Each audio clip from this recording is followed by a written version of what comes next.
The blood on the saloon floor was still fresh when Natalie Owens decided she would rather die than spend another night pretending to laugh at crude jokes while men pawed at her dress.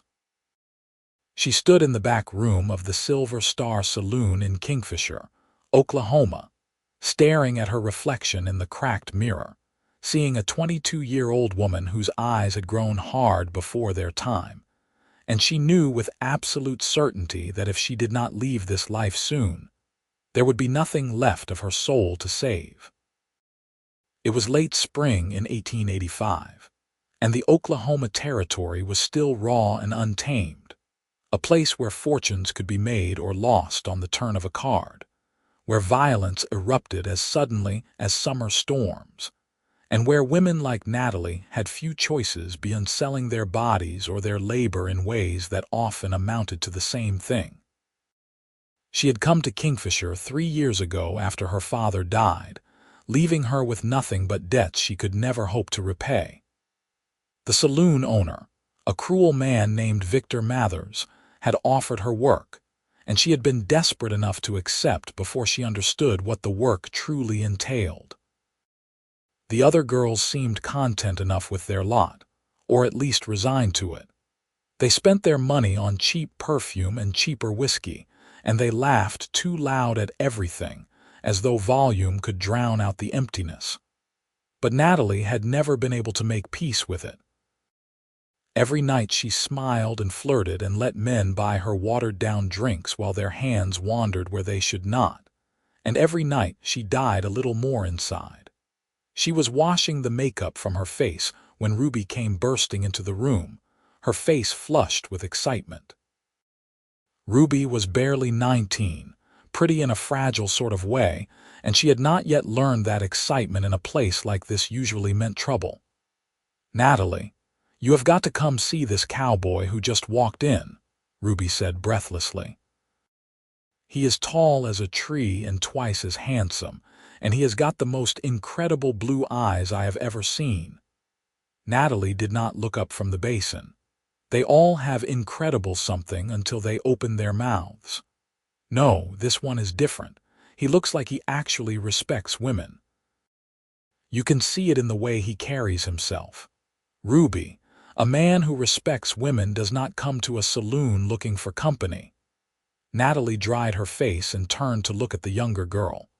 "Go flutter your eyelashes at him if you want. I am finished for the night."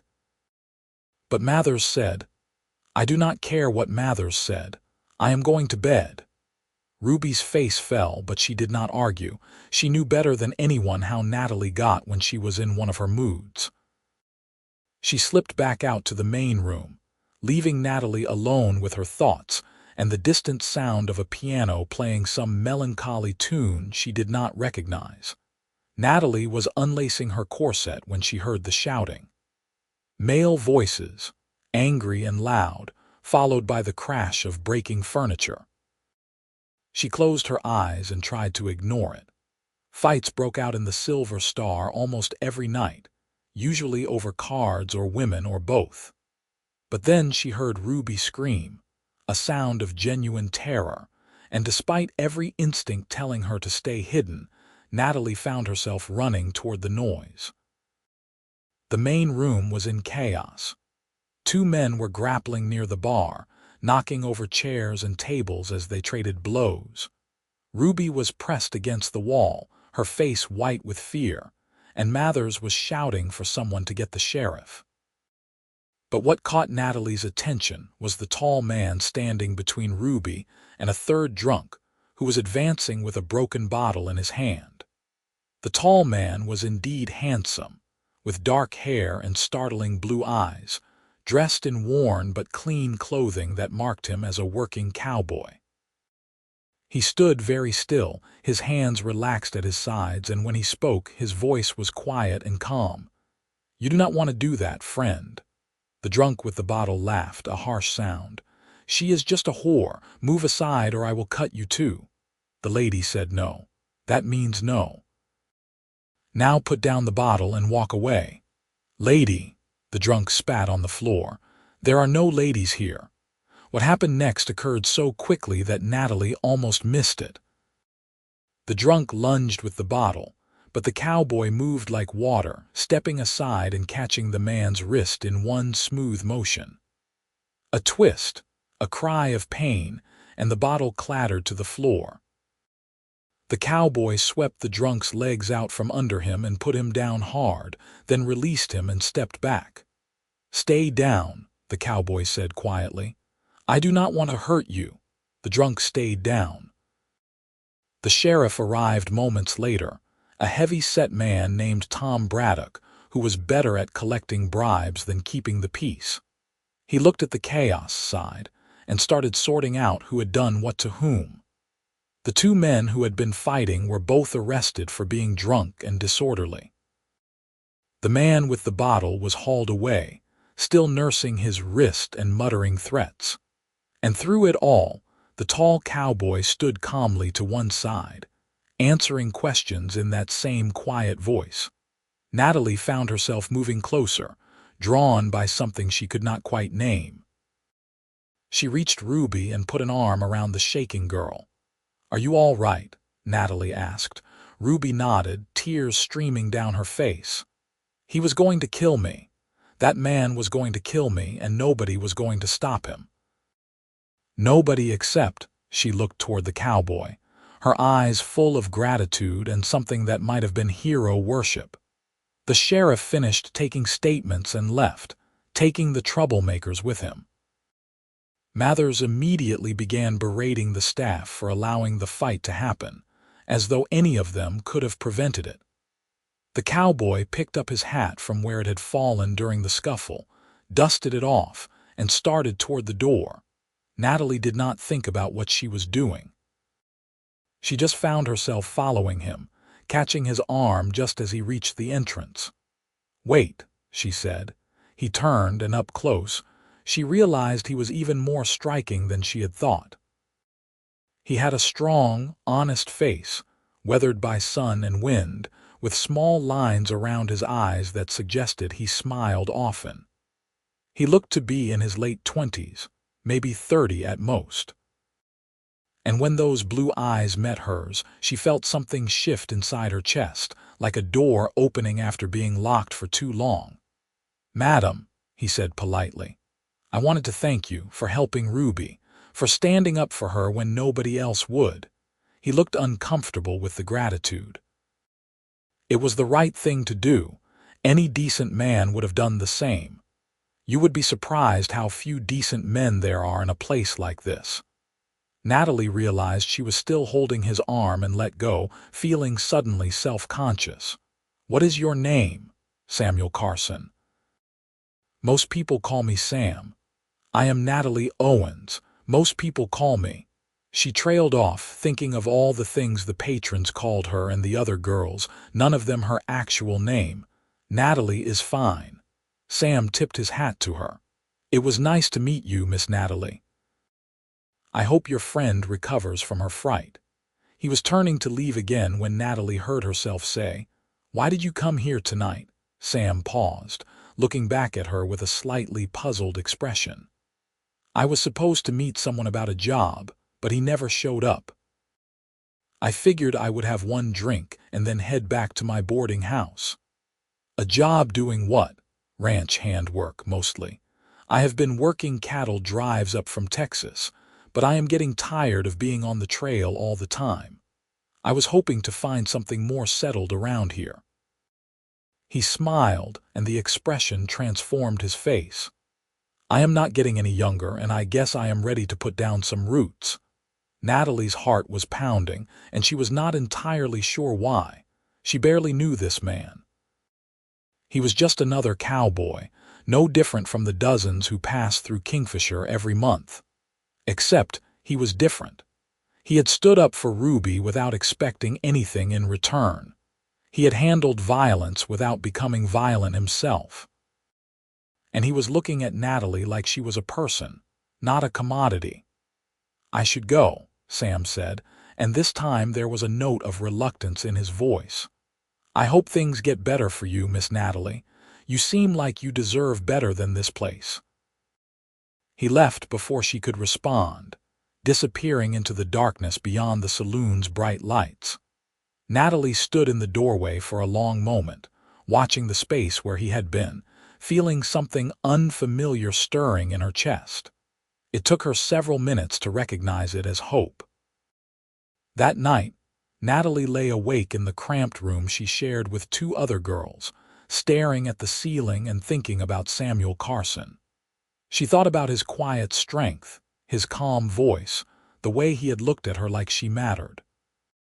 And she thought about what he had said about finding something settled, about putting down roots. Most people would have considered it foolish, building dreams around a stranger she had spoken to for 5 minutes. But Natalie had learned to recognize the rare flashes of goodness in this world, and she knew in her bones that Sam was a good man. The kind of man who could make a life worth living, if only she could find a way to escape the trap she was in. The problem was that Mathers owned her, or at least he thought he did. She owed him money for room and board, for the dresses she wore, for the makeup she used. The debt grew faster than she could pay it off, and Mathers made sure it stayed that way.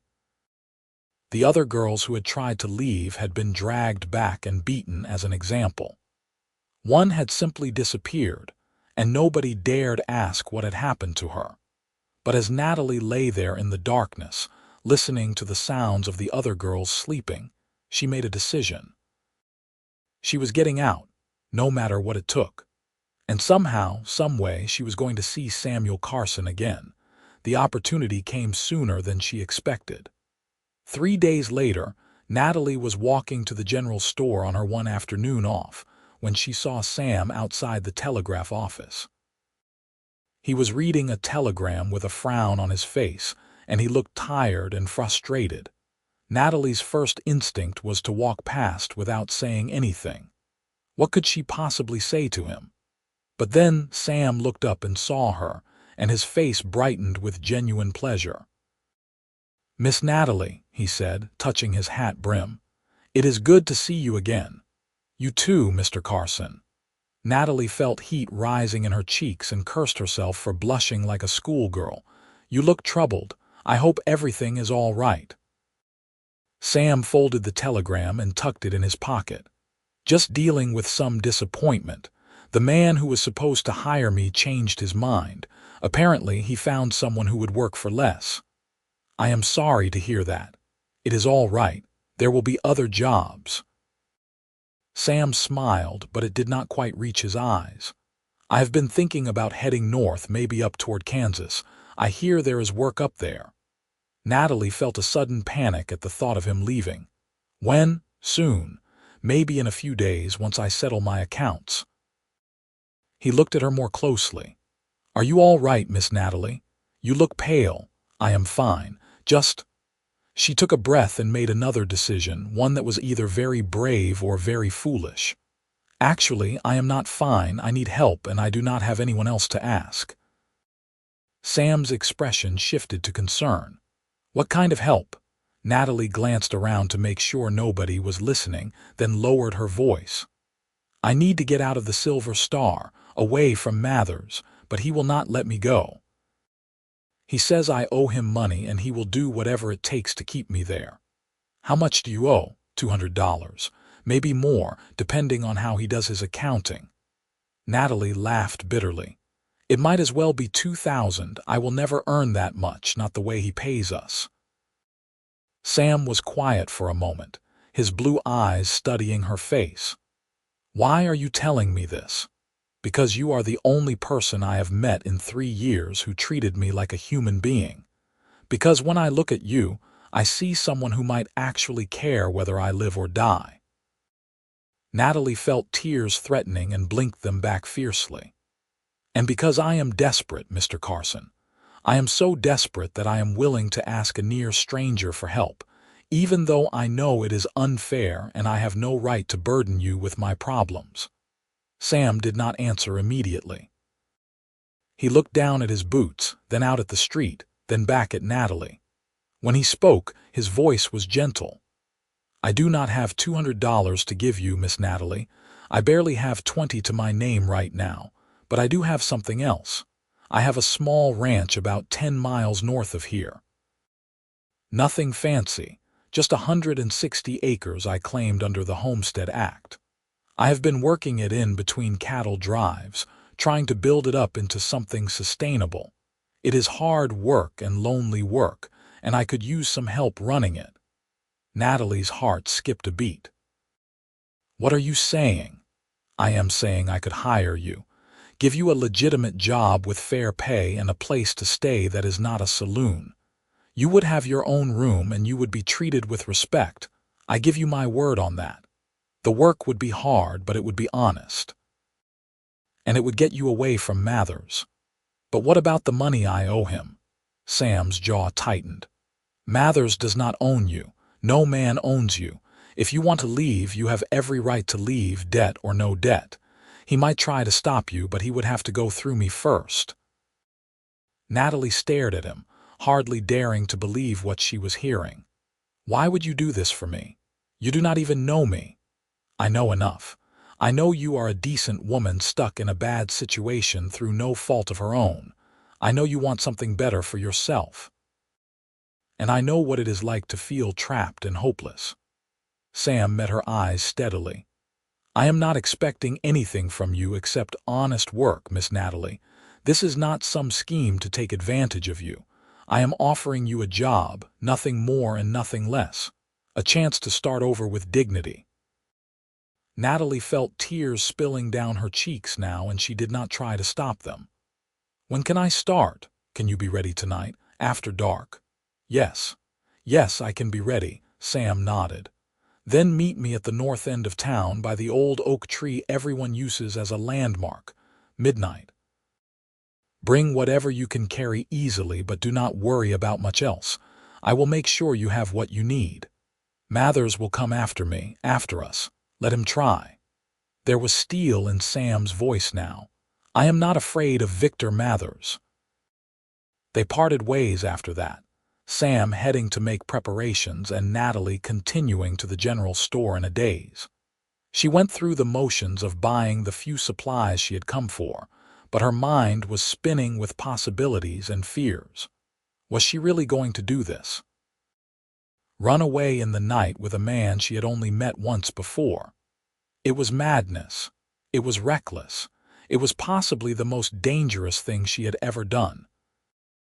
But when Natalie returned to the Silver Star that evening and saw Mathers grab Ruby by the arm hard enough to leave bruises, when she heard the other girls laughing their hollow laughs while men groped them, when she caught sight of her own haunted reflection in that cracked mirror, she knew she had no choice. This was her one chance at escape, at her real life, and she was going to take it no matter the risk. The hours until midnight crawled past with agonizing slowness. Natalie worked her shift as usual, forcing herself to smile and flirt and pretend nothing was wrong. She had very few possessions to pack. 2 dresses besides the one she was wearing, some undergarments, a hairbrush that had belonged to her mother, and a small leather-bound book of poetry her father had given her years ago. Everything fit in a carpet bag she kept hidden under her bed. At 11:30, when the saloon was at its loudest and most chaotic, Natalie slipped out the back door. Her heart hammered as she made her way through the darkened streets, jumping at every shadow, certain that at any moment someone would grab her and drag her back. But she reached the old oak tree without incident and found Sam waiting with 2 horses. "You came," he said, and she heard relief in his voice. "I came," Natalie confirmed. She looked at the horses uncertainly. "I should tell you I am not much of a rider." "That is all right. This one is gentle." Sam helped her mount, his hands strong and steadying, and then he swung up onto his own horse. "We need to move quickly. Once Mathers realizes you are gone, he might try to follow." They rode north through the darkness, leaving Kingfisher behind. Natalie clung to the saddle, trusting the horse to follow Sam's lead, and tried not to think about all the ways this could go wrong. But as the miles passed and the lights of the town faded behind them, she felt something loosening in her chest. She was free. For the first time in 3 years, she was actually free. Dawn was breaking when they reached Sam's ranch. Natalie had been expecting something primitive, maybe just a tent or a lean-to, so she was pleasantly surprised to see a small but solid cabin with a stone chimney and glass windows. There was a barn nearby, a chicken coop, and a corral with a few horses. It was modest, but it was clearly the work of someone who took pride in what they built. Sam helped her down from the horse, and Natalie stumbled a bit, her legs sore from the long ride. He steadied her with a hand on her elbow. "Welcome to the Carson Ranch," he said with a slight smile. "It is not much, but it is mine. Ours now, I suppose." Natalie looked around, taking it all in. The cabin sat in a small valley with a creek running through it, surrounded by gently rolling prairie. The land stretched out as far as she could see, empty and wild and beautiful. The morning light was turning everything gold, and birds were singing in the cottonwood trees along the creek. "It is perfect," Natalie said softly. Sam looked pleased. "Come on. I will show you around and then you can get some rest. You must be exhausted." The inside of the cabin was simple but clean. There was a main room with a stone fireplace, a rough-hewn table with 2 chairs, some shelves with supplies, and a small kitchen area. A ladder led up to a loft where Sam clearly slept, and he had rigged a curtained area in one corner of the main room that could serve as a private space. "I know it is not much," Sam said, suddenly sounding self-conscious. "I will build you a proper room with a door as soon as I can. For now, you can have that corner. I will sleep in the barn if it makes you more comfortable." "No," Natalie said quickly. "No, you should not have to sleep in your own barn. I trust you, Mr. Carson." "Sam, just Sam." "Sam," Natalie smiled. "And you should call me Natalie, just Natalie." They stood there awkwardly for a moment, both suddenly aware of the intimacy of the situation. But then Sam cleared his throat and started showing her where things were kept, how to work the stove, where the well was located. He was practical and matter-of-fact, and Natalie appreciated it. He was giving her space to adjust, not pushing or presuming anything. Finally, he said, "You should rest. We can talk about your duties later once you have had some sleep." Natalie wanted to protest that she was fine, but the truth was she was exhausted. The fear and tension of the past 24 hours had drained her completely. She nodded and retreated to the curtained corner, where Sam had laid out a cot with clean blankets. She lay down fully clothed and was asleep within minutes. When she woke, the sun was high in the sky and she could hear sounds from outside. Natalie pushed aside the curtain and found the cabin empty. She used the basin of water Sam had left out to wash her face, then ventured outside. Sam was working in the corral, training a young horse with patient, gentle movements. He saw her and waved, then finished what he was doing and came over. "How are you feeling?" he asked. "Better." "Confused, maybe. I keep thinking I am going to wake up and find out this was all a dream." "It is real." Sam's expression was serious. "You are safe here, Natalie. I meant what I said about giving you a job with dignity. You work for me now, fair and square, and nobody can say otherwise." "What do you need me to do?" Sam smiled. "Well, I am better with horses than I am with cooking, so if you could handle meals, that would be a big help. And there is general housekeeping, tending the chickens, maintaining the garden, that sort of thing. When you are ready, and if you are willing, I can teach you how to help with the horses. It is good to have an extra set of hands when it comes to training and care." "How much are you going to pay me?" $20 a month plus room and board. It is the standard rate for a ranch hand." Natalie did some quick calculations. At that rate, it would take her 10 months to earn back what Mathers claimed she owed him, assuming Mathers had been honest about the debt, which he probably had not been. But more importantly, it meant she could actually save money. She could build a future for herself. "That is more than fair," she said. "Good. Then we have a deal. Sam held out his hand and Natalie shook it, feeling the roughness of his calloused palm against hers. "Welcome aboard, partner." The first few days were an adjustment.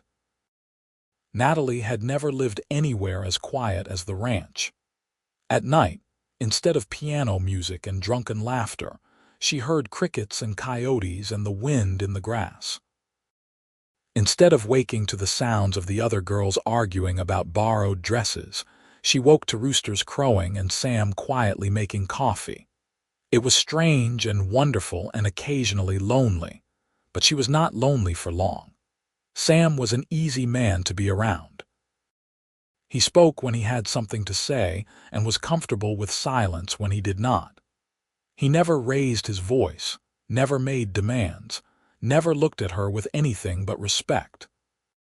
He taught her how to collect eggs without startling the chickens, how to tell when the bread dough had risen enough, how to read the weather by watching the clouds. In return, she cooked him meals that actually had flavor, mended his torn shirts, and helped him organize the chaos of his bachelor cabin into something more livable. On the 5th day, they were working together in the garden, pulling weeds and thinning the vegetables, when Natalie asked the question that had been nagging at her. "Why do you not have a wife, Sam? A man like you with land and prospects. You could have your pick of respectable women." Sam sat back on his heels, looking out across the prairie. "I suppose I have been too busy building this place to think much about courting, and I never met anyone who made me want to stop moving long enough to settle down." He glanced at her sideways. "Until recently, maybe." Natalie felt her cheeks grow warm. "Sam, I am not saying that to pressure you," he said quickly. "I know you need time. I know you have been through things I probably cannot even imagine. I just want you to know that when I look at you, I see someone special, someone worth knowing. And if you ever decide you might want something more than just a working relationship, well, I would count myself lucky." Natalie did not know what to say to that. Part of her wanted to tell him that she was damaged goods, that no decent man should want her after the life she had lived. But another part of her, a part that was growing stronger every day, whispered that maybe Sam saw something in her that was still worth saving. Maybe she was not as broken as she thought. "I need time," she said finally. "You have got all the time in the world," Sam replied, and went back to pulling weeds. 2 weeks after Natalie arrived at the ranch, trouble found them. She was hanging laundry when she saw the dust cloud approaching from the south. Sam saw it too and came out of the barn, his face grim. "Get in the house," he said quietly. "Who is it? I have a suspicion. Please, Natalie, just get inside and stay there." Natalie wanted to argue, but something in Sam's tone made her obey. She went into the cabin but watched through the window as 3 riders approached. Her stomach dropped when she recognized Victor Mathers in the lead, flanked by 2 of his hired thugs. Sam stood in front of the cabin, his arms crossed, and waited for them to come to him. Mathers dismounted, his face red with anger. "I want my property back, Carson," Mathers shouted. "That woman owes me money and I am taking her back to work it off." "Miss Owens works for me now," Sam said calmly. "She does not owe you anything." "The hell she does not. She owes me $250 and she is coming back with me one way or another." "I do not see any legal papers saying she owes you that money. I do not see a sheriff with you to enforce any claim. All I see is a man trespassing on my land and making threats."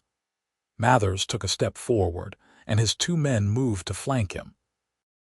"I am going to give you one chance to hand her over, Cowboy. Otherwise, things are going to get ugly." "They are already ugly. You are standing on my property, insulting my employee and trying to intimidate me. That is 3 strikes by my count." Sam had not moved, but there was something dangerous in his stillness. "Now I am going to give you one chance. Get back on your horses and leave. Do not come back.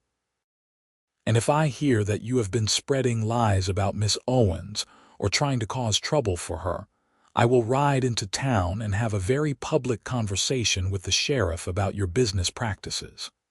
I do not think you want that kind of attention. You are threatening me. I am promising you. Now get off my land." For a long moment, nobody moved. Natalie held her breath, certain that violence was about to erupt. But then one of Mathers's men touched his arm and said something too quiet for Natalie to hear. Mathers shook him off, but some of the fire had gone out of his eyes. He looked past Sam to the cabin window where Natalie stood watching. "You are making a mistake, Natalie," Mathers called out. "You think this cowboy is your savior. He is just using you like everyone else. When he gets tired of playing house, he will throw you out and you will have nothing. At least with me, you knew where you stood." "She knows where she stands with me too," Sam said. "She stands as an equal. Now leave." Mathers spat on the ground, remounted his horse, and wheeled around. His men followed, and the three of them rode off the way they had come. Sam stood watching until they were out of sight, then turned and walked back to the cabin. Natalie met him at the door, her heart pounding. "Thank you. I was so afraid. He is a coward," Sam said. "Cowards back down when someone stands up to them." But Natalie noticed his hands were shaking slightly, and she realized the confrontation had rattled him more than he was letting on. "You were very brave," she said softly. "I was very angry. There is a difference." Sam took a breath and let it out slowly. "I do not think he will come back, but we should be careful for a while. Keep an eye out for trouble." "Sam, I am sorry. I brought this to your door." "No, Mathers brought it to my door. You just wanted to be free." Sam looked at her, and his eyes were full of something that made her breath catch. "You have nothing to apologize for, Natalie. Nothing at all." That night, Natalie lay awake in her corner of the cabin, thinking about what Mathers had said. Was Sam just using her? Would he eventually grow tired of her and cast her aside? The old Natalie, the one who had lived in the Silver Star, would have assumed the worst. But the new Natalie, the one who had spent the past 2 weeks watching Sam work from dawn to dusk, who had seen his kindness to the animals and his patience in teaching her new skills, who had caught him looking at her when he thought she was not watching, that Natalie knew better. Sam Carson was a good man, maybe the best man she had ever known. And somewhere along the way she had started falling in love with him. The realization should have terrified her. Instead, it felt like coming home. Summer settled over the Oklahoma Territory, bringing long hot days and the hard work of running a ranch. Natalie threw herself into her tasks, determined to prove her worth. She learned to ride well enough to help Sam check on the cattle he had scattered across the property. She learned to tell when a horse was favoring a leg and how to treat minor injuries. She learned to read Sam's moods, knowing when he needed conversation and when he needed quiet. And slowly, carefully, they grew closer. It happened in small moments. Sam teaching her to rope fence posts, standing behind her to adjust her grip, his breath warm on her neck. Natalie laughing at one of his dry jokes and looking up to find him watching her with such tenderness that it made her heart ache.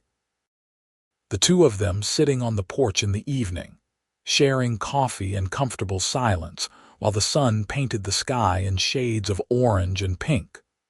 One afternoon in late July, they rode out to check on a section of fence that Sam thought might need repair. It was a hot day, the sun beating down mercilessly, and by the time they reached the fence line, both of them were soaked with sweat. Sam dismounted and examined the fence posts while Natalie found some shade under a cottonwood tree near the creek. After a few minutes, Sam joined her, wiping his forehead with his bandana. "It is not as bad as I thought. I can fix it tomorrow." He looked at the creek, which was running clear and cool over smooth stones. "I am going to cool off. You should too." Before Natalie could respond, Sam was stripping off his boots and shirt and wading into the water. She watched him, momentarily transfixed by the play of muscles across his back and shoulders, the way the water streamed off his skin in the sunlight. Then she realized she was staring and quickly looked away, but the water did look inviting. Natalie hesitated for only a moment before pulling off her own boots and stockings and wading in, dress and all. The water was deliciously cold and she gasped at the shock of it. Sam turned at the sound and laughed, a full, genuine laugh that transformed his usually serious face. "I did not expect you to just walk in with your clothes on. It is too hot to care about being proper," Natalie said, splashing water on her face and neck. "Besides, who is going to see us out here? Fair point." Sam moved closer, and suddenly the space between them felt charged with something electric. "Natalie, Sam, I need to tell you something," Natalie interrupted, her heart pounding. "I need to tell you before I lose my courage." "All right. I am falling in love with you." The words came out in a rush. "I know I should not be, I know I am not the kind of woman you should want, but I cannot help it. You have been so kind to me, so patient, and somewhere along the way you stopped being just my employer and started being the person I think about when I wake up in the morning and when I go to sleep at night. And I understand if you do not feel the same way, if this makes things awkward, but I had to tell you because I am tired of pretending." And Sam kissed her. It was not a rough or demanding kiss. It was gentle and searching, a question more than a statement. Natalie froze for a half-second, then melted into it, her hands coming up to grip his shoulders. The creek flowed around them, the sun beat down, and for that moment, nothing else existed but the two of them. When they finally broke apart, both of them were breathing hard. Sam cupped her face in his hands, his eyes searching hers. "I have been falling in love with you since the night I met you," he said. "When you followed me to the door of that saloon just to thank me, when you looked at me like I was worth something, I saw strength in you, Natalie. I saw dignity and courage and so much more than you seem to see in yourself. And every day since then, I have been trying to figure out how to tell you without scaring you away." "You are not scaring me," Natalie whispered. "You are saving me." "No," Sam said firmly. "You are saving yourself. I just gave you a place to do it." They kissed again, longer this time, and when they finally emerged from the creek, their clothes dripping and their hearts full, everything had changed between them. Not in a way that felt strange or uncomfortable, but in a way that felt inevitable, like they had both been heading toward this moment from the beginning. That night, after they had changed into dry clothes and eaten dinner, Sam asked, "What are we going to do now?" Natalie knew what he was really asking. "What do you want to do?" "I want to court you properly. I want to take you into town on Sunday and walk down the main street with you on my arm. I want everyone to know that you are not just my employee, that you are important to me. And eventually, if you will have me, I want to marry you." Natalie felt tears prickling at her eyes. "People will talk. They know what I was. Let them talk. I know who you are, and that is all that matters." Sam took her hand in his. "You are Natalie Owens, the strongest woman I have ever met. You are smart and brave, and you work harder than anyone I know. You are beautiful inside and out, and I would be proud to have you as my wife, no matter what anyone else thinks." "Yes," Natalie said, and then she was laughing and crying at the same time. "Yes, Sam, I will marry you." They held each other for a long time, and for the first time in her adult life, Natalie felt completely safe, completely valued, completely loved. The next few weeks were a whirlwind of planning and preparation.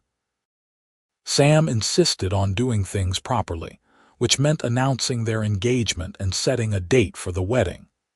They rode into Kingfisher together on a Sunday morning, and Natalie felt her stomach churning with anxiety as they approached the town. "We do not have to do this if you are not ready," Sam said quietly. "We can turn around right now." But Natalie shook her head. "No, you were right. I need to face this. I need to show everyone, including myself, that I am not ashamed anymore." They tied their horses outside the church just as the Sunday service was ending. People began filing out, and Natalie felt the eyes on her immediately. She heard whispers, saw the shocked faces, and felt her courage start to waver. But then Sam took her hand, squeezing it gently, and she found her strength again. The pastor, a kind-faced man named Reverend Martin, was one of the first to approach them. He had always been friendly to Sam, and he looked curiously at Natalie. "Sam, good to see you in town." "And who is this lovely lady?" "Reverend, this is Natalie Owens. She is working at my ranch, and she has agreed to be my wife. We would like to discuss wedding arrangements with you." The Reverend's eyebrows shot up, but to his credit, he recovered quickly. "Congratulations to you both. Please come to my office and we will talk." As they walked past the other churchgoers, Natalie saw a mixture of reactions. Some looked scandalized, some looked curious. A few looked genuinely happy. And there, standing near the back of the crowd, was Ruby. The young woman's face lit up when she saw Natalie, and she started to hurry over, but then Mathers appeared and grabbed her arm, pulling her away. Ruby looked back over her shoulder, her eyes full of longing and something that might have been envy. The meeting with Reverend Martin went better than Natalie expected. The pastor asked some pointed questions about their intentions and their understanding of marriage, but he seemed satisfied with their answers. He agreed to perform the ceremony in 4 weeks' time. "I should warn you," Reverend Martin said as they were leaving, "there will be talk. Some people in this town have strong opinions about respectability and who deserves redemption. You need to be prepared for that." "We are," Sam said. "Thank you, Reverend." They spent the rest of the day in town, making their engagement public. Sam bought Natalie a simple gold ring from the general store, slipping it onto her finger right there in front of the shopkeeper and several customers. They stopped by the land office so Sam could officially register Natalie as a co-owner of the ranch. They even had lunch at the town's small restaurant, sitting by the window where everyone could see them. Not everyone was welcoming. The restaurant owner's wife made a point of ignoring Natalie, and several women crossed the street to avoid passing them on the boardwalk. But there were bright spots, too. The blacksmith congratulated them warmly. The woman who ran the boarding house where Sam used to stay told them she was happy for them. And the sheriff, Tom Braddock, pulled Sam aside and said quietly, "You are doing a good thing, Carson. That girl deserves a chance at happiness." On the ride home, Natalie was quiet, processing everything that had happened. Sam seemed to sense her mood and did not push her to talk. But as they approached the ranch, she finally found her voice. "Thank you," she said, "for standing by me today, for not being ashamed of me." "I could never be ashamed of you," Sam replied. "You are the best thing that has ever happened to me, Natalie. I mean that." The 4 weeks until the wedding passed quickly. Natalie threw herself into preparations, sewing her own dress from fabric Sam bought her in town, planning the simple reception they would have at the ranch afterward, practicing her vows. Sam, meanwhile, worked on building the addition to the cabin he had promised, a proper bedroom with a door and a real window. 2 days before the wedding, Natalie was in town buying last-minute supplies when Ruby found her. The young woman looked thin and worn, with dark circles under her eyes. "Natalie," Ruby said breathlessly, "I have been hoping to see you. I wanted to tell you how happy I am for you. You got out. You actually got out. Ruby, are you all right? You do not look well." "I am fine, just tired." Ruby glanced over her shoulder nervously. "I cannot talk long. Mathers keeps a close eye on me since you left. He is afraid I will run away too." "You should," Natalie said urgently. "Ruby, you do not have to stay there. You could. I have no place to go. No one who would help me the way Sam helped you." Ruby smiled sadly. "It is all right. I am not as strong as you, Natalie. I do not have it in me to fight." "Yes, you do. You just have to believe in yourself." Ruby shook her head. "I should go, but I wanted to give you this." She pressed a small, wrapped package into Natalie's hands. "It is a wedding present, just something small. I hope you and Sam have a wonderful life together. You deserve it." Before Natalie could respond, Ruby hurried away, disappearing into the crowd. Natalie looked down at the package, her heart heavy. She wished she could save Ruby the way Sam had saved her. But she also knew that sometimes people had to save themselves. The wedding day dawned clear and beautiful. Natalie woke before sunrise, too nervous and excited to sleep. She bathed in the creek as the sun came up, then carefully dressed in her new gown. It was simple white cotton with blue embroidery at the collar and cuffs, nothing fancy, but it made her feel beautiful. Sam had spent the night in the barn to preserve tradition, and when Natalie saw him at the church later that morning, her breath caught. He was wearing a new suit, his dark hair neatly combed, and the look on his face when he saw her walking up the aisle was one of pure joy. The ceremony was small. Besides Reverend Martin, there were only about 20 guests, mostly neighbors and a few of Sam's friends from town. Natalie felt a pang that she had no family there, no friends of her own. But then she looked at Sam, at the love shining in his eyes, and she realized that was all right. She was starting fresh, building a new family with him. They exchanged their vows in steady voices, promising to love and honor each other for the rest of their lives. Sam slipped a second ring onto her finger, a wedding band to go with the engagement ring. When Reverend Martin pronounced them husband and wife and told Sam he could kiss his bride, the kiss was gentle and sweet and full of promise. Afterward, they held a small reception back at the ranch. Some of the neighbors had brought food, and someone had a fiddle, and they danced in the yard as the sun set. Natalie found herself laughing more than she had in years, spinning in Sam's arms while the music played and the stars came out overhead. Later, after the guests had gone home and the dishes were washed and put away, Sam and Natalie stood together on the porch, looking out at the land that was now truly theirs.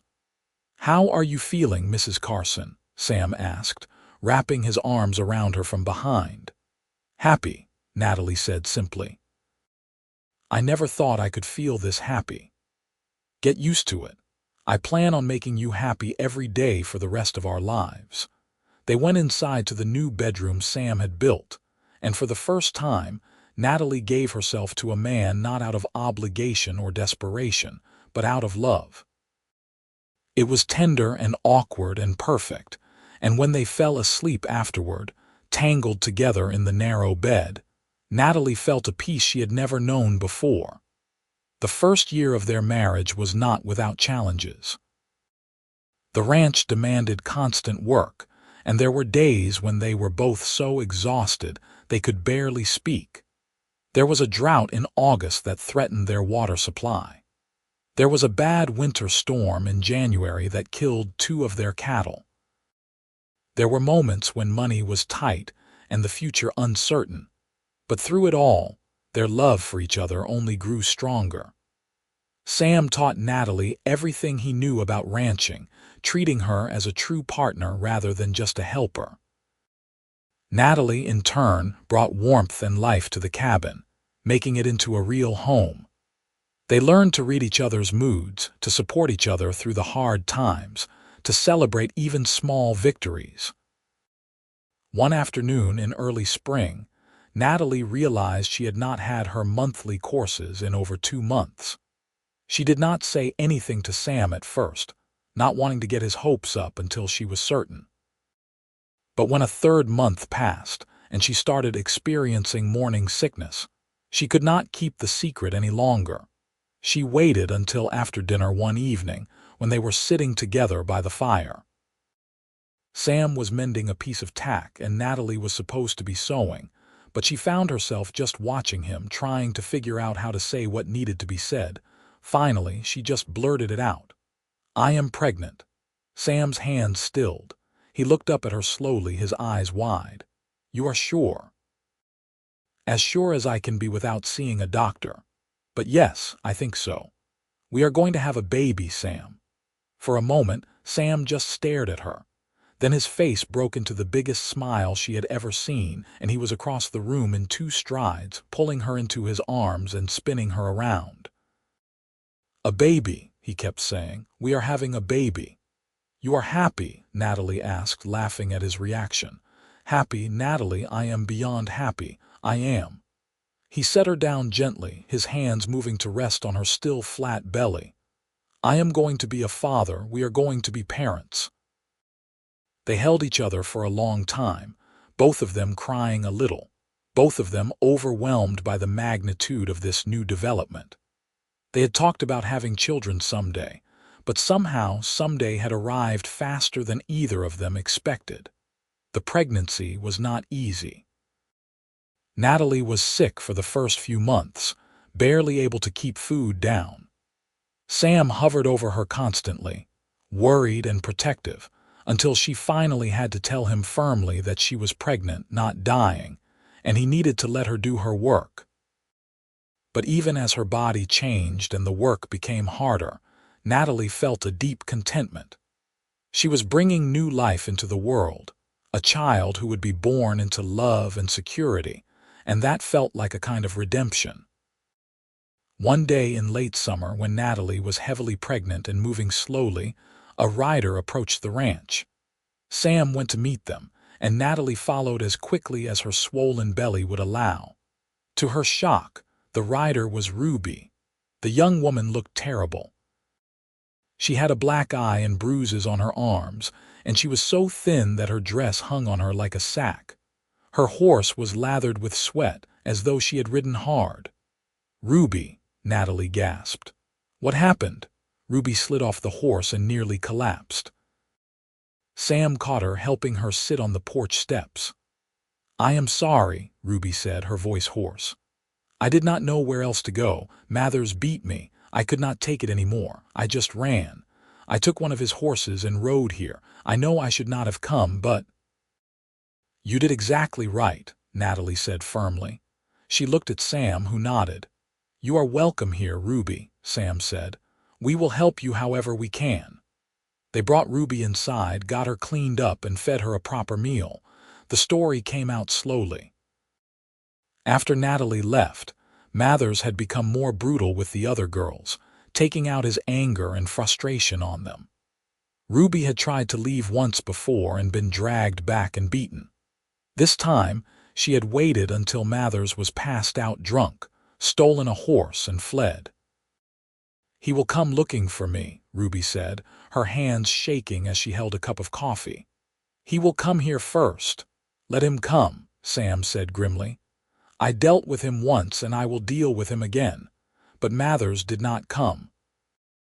2 days later, they heard from a neighbor that the Silver Star had burned down. Mathers had been inside, too drunk to escape, and he had died in the fire. The other girls had scattered, some going to other saloons, some leaving the territory entirely. Ruby cried when she heard the news, not for Mathers but for the other girls she had left behind. "It is over," Natalie said, holding her friend. "You are free now, Ruby, truly free." Ruby stayed with them through Natalie's pregnancy. She helped with the housework and the cooking, and in return, Sam and Natalie gave her a safe place to heal and figure out what she wanted to do with her life. Ruby was there when Natalie went into labor on a cold October night, holding her hand and wiping her forehead while Sam rode to fetch the doctor. The birth was long and difficult, but when dawn broke and Natalie heard her baby's first cry, every moment of pain was forgotten. Sam came into the room with tears streaming down his face as the doctor placed the tiny, red-faced infant in Natalie's arms. "A boy," the doctor announced. "A strong, healthy boy." Natalie looked down at her son, at his tiny perfect features and his shock of dark hair, and felt her heart expand in ways she had not known were possible. Sam knelt beside the bed, his hand resting gently on the baby's head. "He is perfect," Sam whispered. "You are perfect. Thank you, Natalie. Thank you for giving me this." They named him James Samuel Carson, after Sam's father and Sam himself. James was a good baby, healthy and strong, and he quickly became the center of their world. Sam was a devoted father, getting up with Natalie for night feedings, changing diapers without complaint, spending hours just holding his son and staring at him in wonder. Ruby was a wonderful help during those first exhausting weeks, but as Natalie recovered and found her rhythm with the baby, Ruby began talking about moving on. She had been corresponding with a woman who ran a boarding house in Kansas City, a respectable establishment that needed help, and she thought she might go there and start fresh. "Are you sure?" Natalie asked.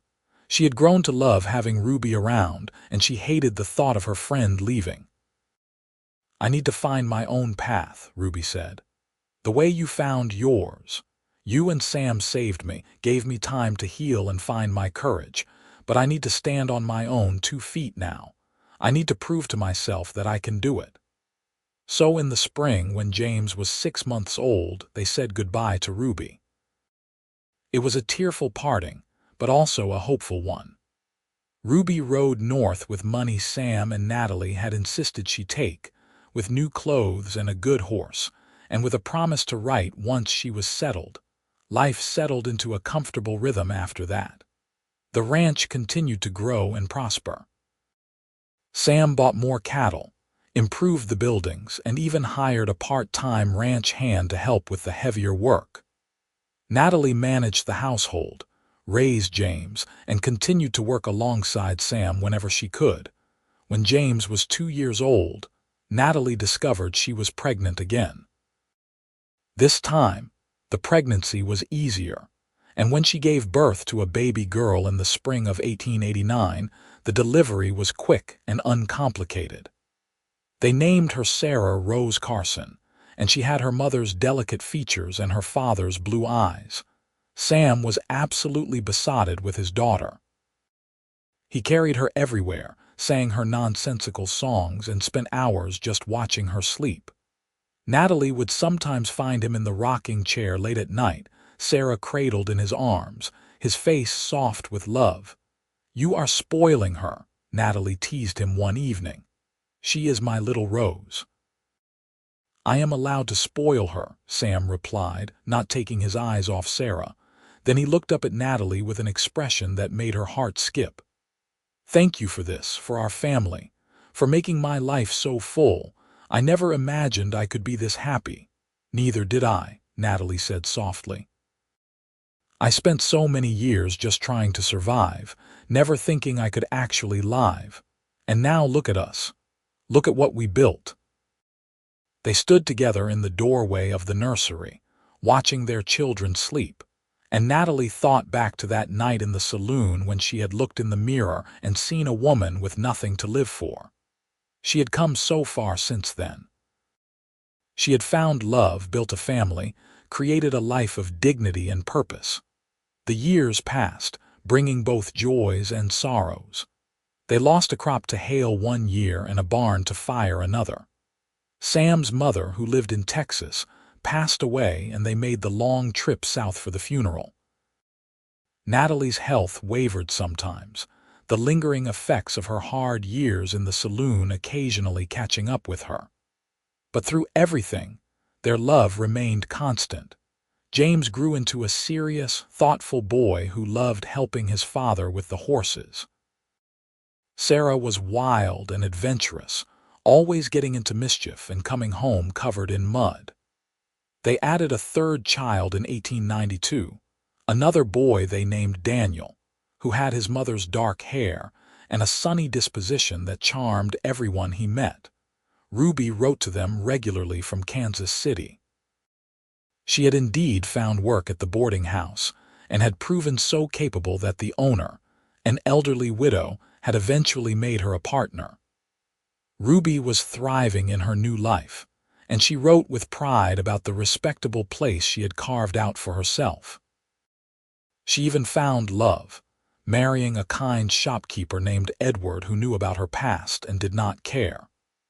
When Ruby invited them to her wedding in 1893, Sam and Natalie made the trip with all 3 children, and it was a joyful reunion. On their 10th wedding anniversary, Sam surprised Natalie by taking her on a trip, just the 2 of them. The children stayed with their hired hand's wife, and Sam and Natalie rode out to a spot he had discovered years ago, a hidden valley where a waterfall cascaded into a crystal-clear pool. They made camp under the stars, and after the children were asleep back at home miles away, they lay together on a blanket, looking up at the vast expanse of sky. "You remember the day we met?" Sam asked, his fingers laced with hers. "Of course. You stopped that man from hurting Ruby." "I was terrified that night. I had never been in a real fight before, but I could not just stand there and let him hurt her." Sam turned his head to look at Natalie. "And then you followed me outside, and I looked into your eyes, and I knew right then that you were going to change my life. I never thanked you properly for what you did, for giving me a way out. You have thanked me every day for 10 years just by being yourself, just by loving me and building this life with me." Sam propped himself up on one elbow, looking down at her in the moonlight. "I love you, Natalie Carson. I loved you then, I love you now, and I will love you until the day I die and beyond."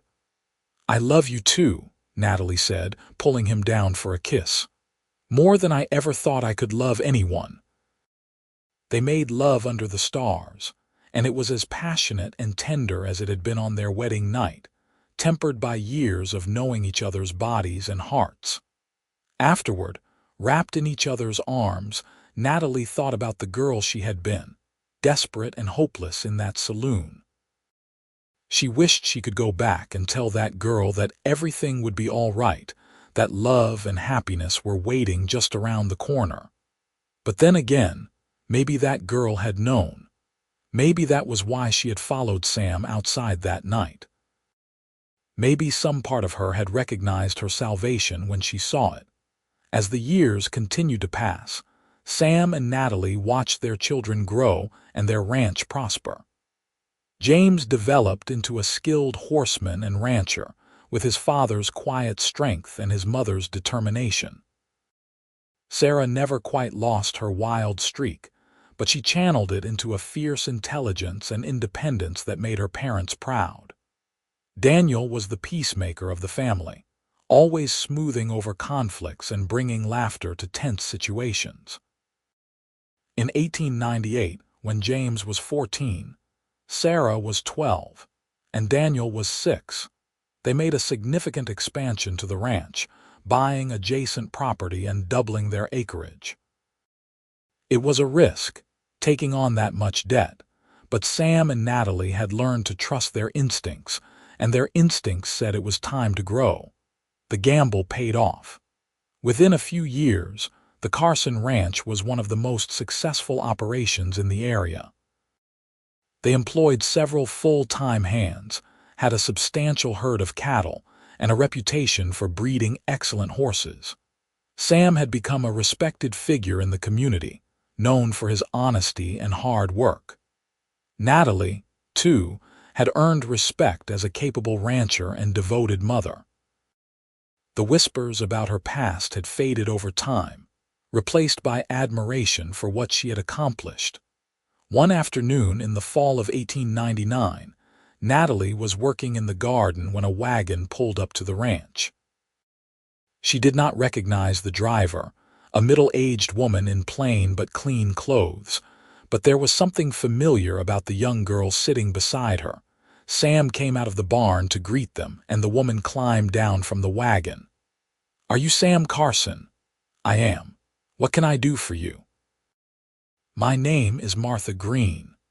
I run a home for girls in Guthrie, girls who have gotten into trouble or have nowhere else to go.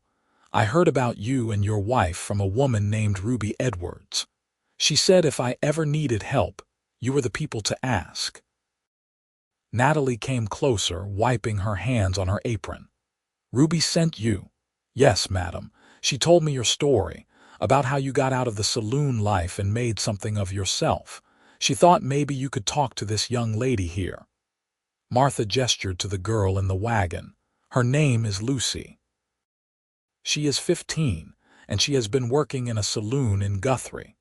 I managed to get her out, but she does not believe she can have a different life. She does not think anyone will give her a chance." Natalie looked at the girl, seeing her own younger self in those wary, hopeless eyes. Without hesitation, she walked to the wagon and held out her hand. "Lucy, my name is Natalie Carson. I was a saloon girl too once, and I am here to tell you that you absolutely can have a different life. Come inside. Let me tell you my story." Over the next few hours, while Martha waited and Sam made sure she was comfortable, Natalie sat with Lucy and shared everything. She talked about her years in the Silver Star, about the desperation and despair, about the night she decided to leave.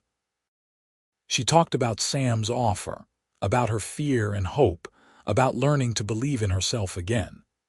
She talked about the challenges and the joys, about building a family and a future. Lucy listened with wide eyes, occasionally asking questions, slowly beginning to believe that maybe, just maybe, there was hope for her too. "What should I do?" Lucy asked finally.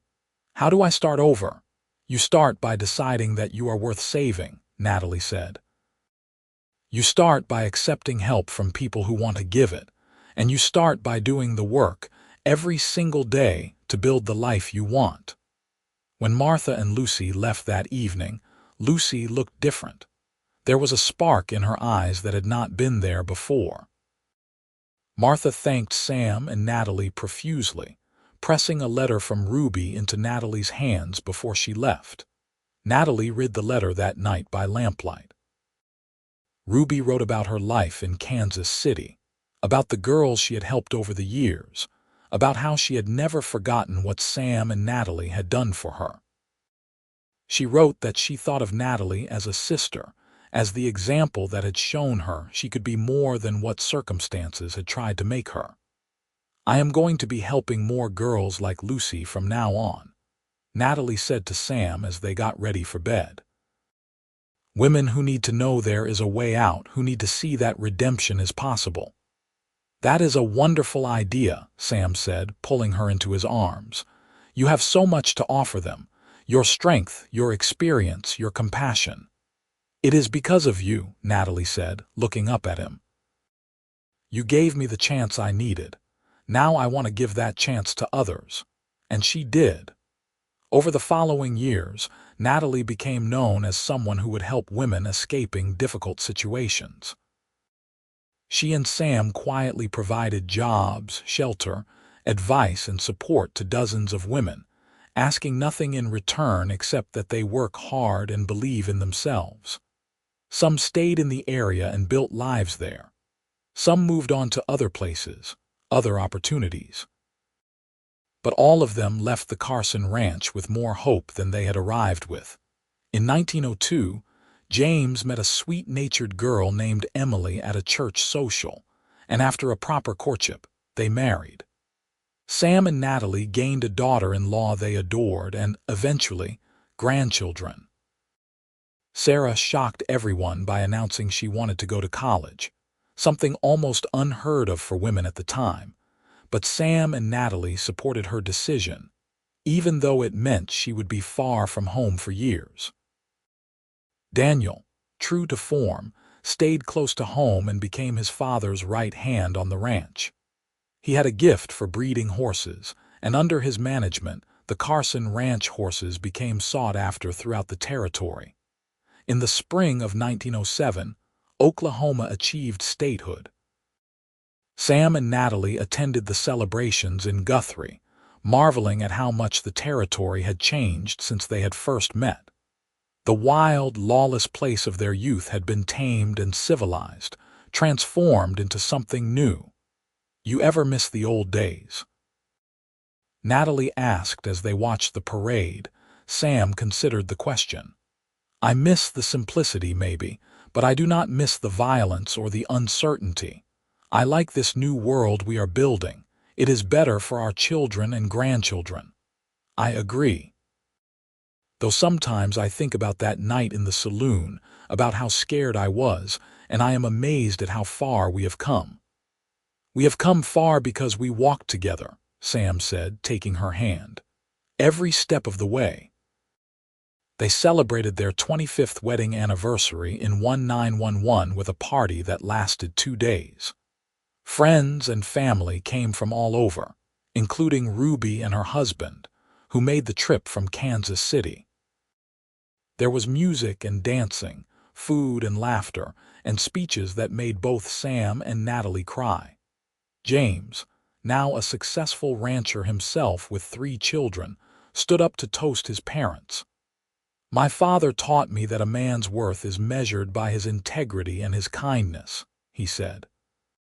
And my mother taught me that it is never too late to change your life, that courage comes in many forms, and that love is the most powerful force in the world. They built this ranch with their own hands, and they built their family with even more care. To Sam and Natalie Carson, the 2 finest people I have ever known. The guests raised their glasses, and Natalie looked at Sam through her tears, seeing the man who had saved her and whom she had saved in return. Because that was what love was, she had learned. It was not one person rescuing another. It was 2 people choosing each other, day after day, building something together that neither could have built alone. Sarah came home for the anniversary party with news of her own. She had completed her studies and was now teaching at a school for girls in Denver. She had also met someone, a professor who shared her passion for education and women's rights. They were planning to marry in the fall. I am so proud of you, Natalie told her daughter as they walked together one evening. You have become such a strong, independent woman. I learned from the best, Sarah said, linking her arm through her mother's.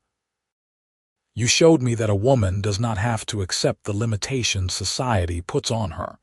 You showed me that with courage and determination, we can be anything we want to be. I just did not want you to have to fight as hard as I did, Natalie said softly. I know. But you also taught me that the fights are worth it, that dignity and self-respect are worth fighting for. As Natalie grew older, she found herself thinking more and more about legacy. What would she and Sam leave behind when they were gone? The ranch, certainly, and their children and grandchildren. But also something less tangible and more important, the proof that redemption was possible, that love could conquer even the darkest past, that every person deserved a chance at happiness and dignity. She continued her work helping women in need, and over time, she and several other women in Kingfisher established a formal organization to provide shelter and support. They called it the New Beginnings Home, and it became a beacon of hope for women throughout the region. Sam supported her work wholeheartedly, even as he began to slow down with age. His hair turned silver, his hands grew more gnarled with arthritis, but his eyes remained the same clear blue, and when he looked at Natalie, she saw the same love that had been there from the beginning. In the fall of 1918, Sam became ill. It started as a bad cold, but it quickly developed into pneumonia. The doctor came and went, shaking his head gravely, and the family gathered, knowing that the end might be near, but Sam was stubborn. He fought the illness with the same quiet determination he had brought to everything else in his life. Natalie sat by his bedside day and night, refusing to leave, holding his hand and talking to him even when he was too weak to respond. You are not allowed to leave me, she told him fiercely one night when his fever was at its worst. We have a deal, Sam Carson. You promised me forever and I am holding you to it. Sam's eyes fluttered open, and despite his weakness, he managed a small smile. "Forever," he whispered. "I promise." He recovered slowly, taking weeks to regain his strength. The doctor said it was a miracle, but Natalie knew better. It was love and stubbornness in equal measure, the two of them refusing to be parted. By the time Sam was back on his feet, the Great War had ended, and the world was changing once again. Their grandchildren were growing up in a new era, one with automobiles and telephones and opportunities that Sam and Natalie could hardly have imagined when they were young. On a warm summer evening in 1920, Sam and Natalie sat on the porch of their ranch house, watching the sun set over the land they had built together. They were in their late 50s now, with silver in their hair and lines on their faces, but their hands were still clasped together, their love as strong as ever. "You ever regret it?" Sam asked suddenly. "Leaving the saloon, taking a chance on me?" Natalie looked at him in surprise. "Regret it, Sam? Marrying you was the best decision I ever made. Why would you even ask such a thing? I just wonder sometimes if I gave you enough. If you ever wished for a different life, something more exciting or glamorous." Natalie laughed softly and squeezed his hand. "Sam Carson, you gave me everything. You gave me dignity and purpose and love. You gave me a family and a home. You gave me myself back. How could I possibly want anything more? I just wanted to make sure you were happy." "I am happy. I have been happy every single day since I met you." Natalie leaned her head on his shoulder. "Do you know what I think about sometimes? I think about that girl in the saloon mirror, the one who thought her life was over. And I wish I could tell her about this moment right here. About sitting on this porch with you, watching our grandchildren play in the yard, knowing that we built something beautiful and lasting. I wish I could tell her that the pain was worth it because it led me to you." Sam wrapped his arm around her, pulling her close. "I love you, Natalie. I loved you the moment I saw you, and I will love you until my last breath. And I love you, always and forever." They sat together in comfortable silence as the stars came out, two people who had found each other against all odds and built a life that was testament to the power of love and second chances. The years continued their steady march. Sam and Natalie grew older. Their children had more children, and the ranch passed into new hands as Daniel took over the day-to-day operations. But the essence of what Sam and Natalie had built remained. The Carson Ranch was still known as a place of integrity and hard work, and the New Beginnings home continued to help women in need. In 1925, on their 40th wedding anniversary, the family threw another huge celebration.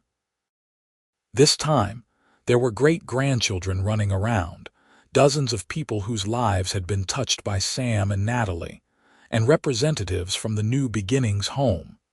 Ruby came again, now elderly herself but still sharp-eyed and quick-witted. She and Natalie sat together, two old friends who had come so far from that terrible saloon in Kingfisher. "We did all right for ourselves, did we not?" Ruby said, watching the party with satisfaction. "We did more than all right," Natalie replied. "We survived. We thrived.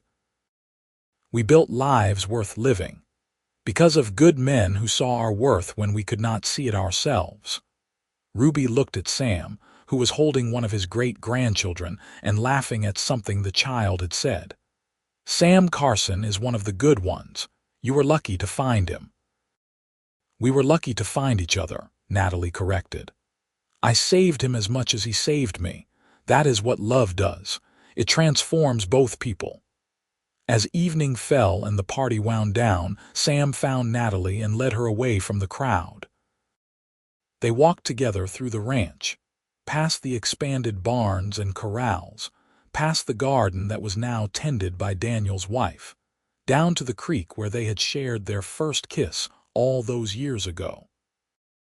The water still flowed clear and cold over the stones, and the cottonwood trees still rustled in the breeze. Sam and Natalie sat on the bank, holding hands, listening to the familiar sounds of the land they loved. 40 years, Sam said wonderingly. Sometimes it feels like yesterday, and sometimes it feels like forever. It is forever, Natalie said. This is our forever, Sam, and it is perfect. They sat there until the stars came out.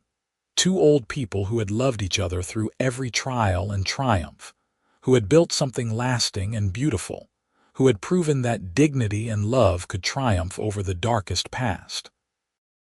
Sam and Natalie lived out the rest of their years in peace and contentment. They watched their family continue to grow, saw the New Beginnings home help hundreds of women, and witnessed the continued transformation of Oklahoma from wild territory to prosperous state. When Sam finally passed away in the winter of 1932 at the age of 70, it was peacefully in his sleep, with Natalie holding his hand. The funeral was one of the largest Kingfisher had ever seen, attended by family, friends, and countless people whose lives Sam had touched with his quiet kindness and integrity. Natalie grieved deeply, but she did not despair. She had 53 years of love to sustain her, and she had the knowledge that she and Sam had built something that would last long after they were gone. She continued to live on the ranch, surrounded by family, helping with the New Beginnings home until her own health began to fail. On a spring morning in 1935, Natalie passed away quietly in her sleep. She was 72 years old. Her children found her in bed, a peaceful expression on her face, her hand reaching out as though to take someone else's hand. On her nightstand was the small book of poetry her father had given her so many years ago, along with the wedding ring Sam had placed on her finger in that little church in Kingfisher. At her funeral, James stood to speak about his mother, his voice breaking with emotion. "My mother was the strongest person I have ever known," he said. "She survived things that would have broken most people. But more than that, she taught us that survival is not enough. She taught us to live with purpose and dignity, to help others, to love fiercely and completely. She and my father built this ranch with their bare hands, but they built their family with their hearts. And that is the legacy they leave us. Not land or money, but love and integrity, and the knowledge that we can overcome anything if we face it together." Natalie was buried next to Sam on a hillside overlooking the ranch, under a large oak tree that provided shade in summer and shelter in winter. Their grandchildren planted flowers around the graves, flowers that would bloom every spring, a symbol of the new life and hope that Sam and Natalie had represented. Years later, the New Beginnings home moved to a larger facility and was renamed the Carson Home for Women, in honor of Natalie's work and legacy. A plaque was placed at the entrance, telling the story of Natalie Owens Carson, a woman who had risen from the depths of despair to become a beacon of hope for countless others. The ranch continued to operate under family ownership, passed down through generations, each one adding their own touch while honoring the foundation that Sam and Natalie had laid.